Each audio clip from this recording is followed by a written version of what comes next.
let's start with the thing that was overshadowing the whole event, has been really kind of dominating this week, Belfast. Mr. Speaker, people are rightly sickened by the horrific attack on Monday night in North Belfast. As you have just said, the man arrested has been in court in Belfast this morning and charged. The acts of violence and arson that followed are totally unjustified. How do you feel the PM handled it today? I think at the beginning it was going quite well for him in that he gave a strong tribute to the police and the first responders, and then we saw Kemi Badenoch come back, and there was sort of a sense of unity there. They both agreed that sort of people have a right to be angry about what happened, but that violence should never be tolerated. So they kind of struck a line of unity where they both agreed that those protests were wrong. But then we saw sort of later down the line, it got tougher for the Prime Minister because we had Richard Tice raising the issue of illegal immigration and saying that the government's not doing enough, and effectively blaming a failure to clamp down on illegal immigration for what happened there. Yeah, I mean, Richard Tice really just played lip service to condemning the violence. He was roundly jeered again, as I was saying last week about Nigel Farage and Henry Novak. I don't think he'll mind being jeered. I think he'll be quite happy, because it's quite clear now that the demarcation is between almost between reform and arrest now. You know, arrest trying to look reasonable and kind of old-fashioned in their sense of responsibility, and reform really just kind of going for it and trying to press the buttons that almost create that sort of anger. I mean, not that I'm suggesting that he wants to start riots, because I think that would be unfair, but it's they're certainly using that anger. I mean, after all, I mean, it's that phrase that Nigel Farage used last week about the Henry Novak business, cold, hard rage. You know, they are wanting to really channel the rage, and they see that now as their pathway to power. Interesting that Gaza Independent made a note on this, and kind of talked about, you know, how people of colour are afraid for their lives, literally. You know, we're seeing houses burning in, and you know, and it's we saw troubles in Southampton last week. Yeah, for sure. I think your point about Richard Tice is bang on, because I think this is exactly where reform does well. And you're right to say that it would be unfair to suggest that they want riots, but I think that it would also be sort of naive to suggest they don't benefit from it. Yeah. I think that the anger and the outrage definitely serves reform, and I think when there is this level of public unrest, I think it shows reform can leap on it and say, look, people are really unhappy with the government, and unless you vote for reform, we won't be able to fix this. But I think that also you're completely right that on the other side of that is this real sense of fear and a level of unrest that is actually, it's really scary for a lot of communities, especially the communities that are on the receiving end of this. Absolutely, but the trouble is we you know, it bears repeating, we live in genuinely political turbulent times.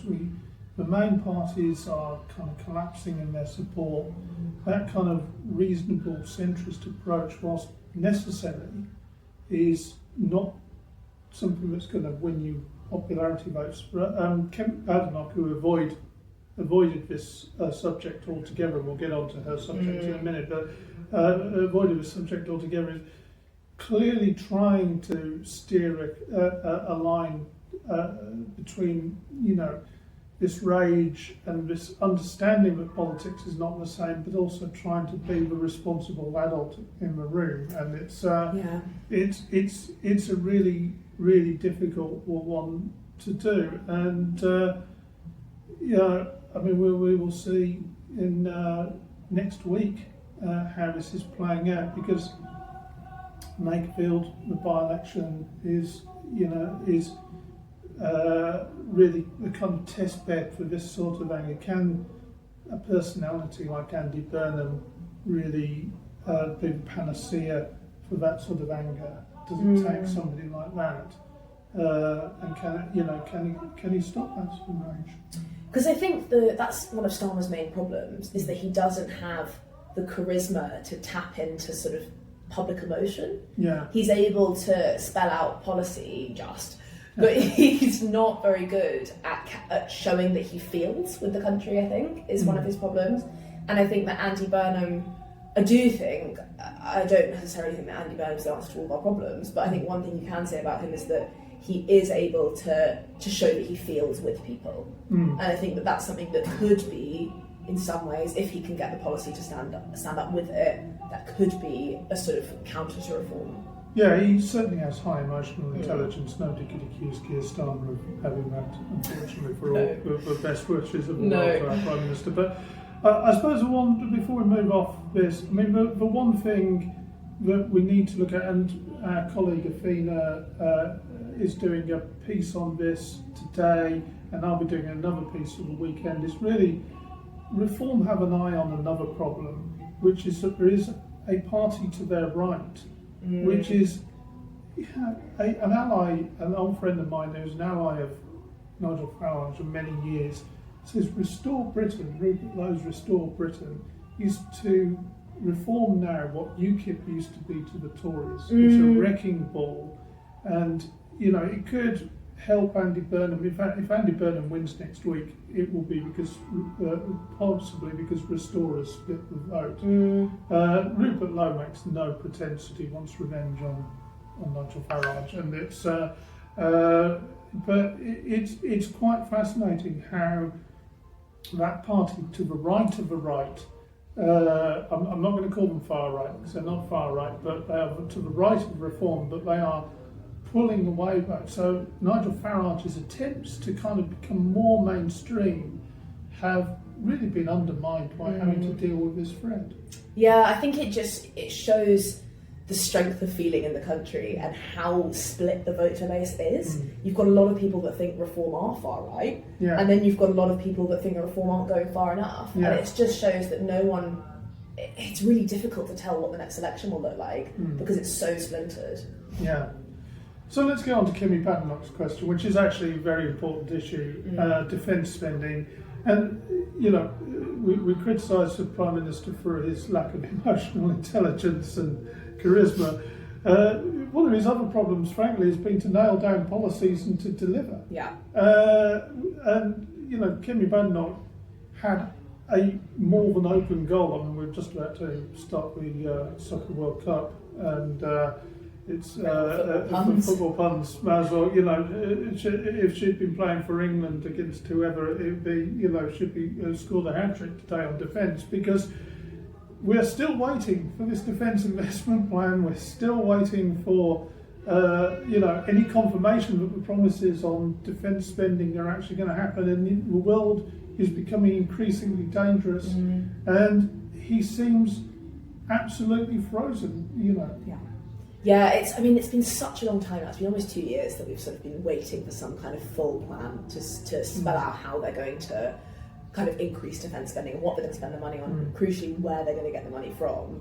And at the moment, Starmer's not only facing questions about how much money they'll put towards defence, lots of key military figures are saying they need £28 billion. Today, Kemi was pressing him on it, and he refused to say whether they'd allocate the full 28 billion. And he also refused to say where that money would come from, and he did not rule out tax rises, which is what Rachel Reeves was signalling yesterday. But the critical point here is that a lot of other parties like Reform and the Tories are saying they should be cutting welfare spending to fund defence, but that's something that Starmer's proven before that he wasn't actually able to do because of that major welfare U-turn we saw last year. So he's under an awful lot of pressure on defence, and that pressure's only growing as the sort of threats facing Britain get bigger, and more military figures are coming out saying that our defence is in a really bad way. Well, and let's be fair, it's not just Tories and Reform saying this. It is actually Labour people. Lord Robertson, Grandee, former General Secretary of NATO, former Labour Defence Secretary, is saying cut welfare to fund our defence, please. But we know from what happened last year, the rebellion last year, that he's just unable to do it. He wasn't even really able. It was a tinkering process last year. It wasn't even a proper cut. And the fantastic messages between Pat McFadden, who's now the Welfare Secretary, Peter Mandelson. Pat McFadden saying, every time we spoke to Labour MPs about it, they wanted to work out who to tax to pay for yet more welfare. This is going to be the defining issue. I personally think that, if we are looking at the end of Keir Starmer's time as Prime Minister, the kind of written on his metaphorical gravestone will be the word welfare. It's the inability to deal with that burgeoning spending and release the money for desperately needed things, with defence near the top of the list, that really kind of sums up his lack of authority and lack of ability to just drive anything through, despite having a massive majority. Yeah, it was that the welfare U-turn was sort of it summed up his inability to get both the policy right and the politics right. He failed on both of them with welfare, and it just meant that something that could have been so good for the government, the sort of mission to cut down welfare, could have really won people over, but instead they completely failed at it, and it's just left them with this massive financial problem. Just with one last thought on this regarding welfare, because Richard Tice mentioned it in his question today, but it was a big story yesterday. Nigel Farage, of course, rather cheekily inviting trade unions to affiliate, because instead of affiliating with Labour, because more or as many trade unions now support reform as support Labour. And Richard was saying, we are now the party of working people, that favourite phrase of Keir Starmer, with the implication that, Labour is a party of kind of welfare, stay-at-home types. Yeah. It's not a good look for Labour, and it doesn't bode well for them trying to fight action against reform.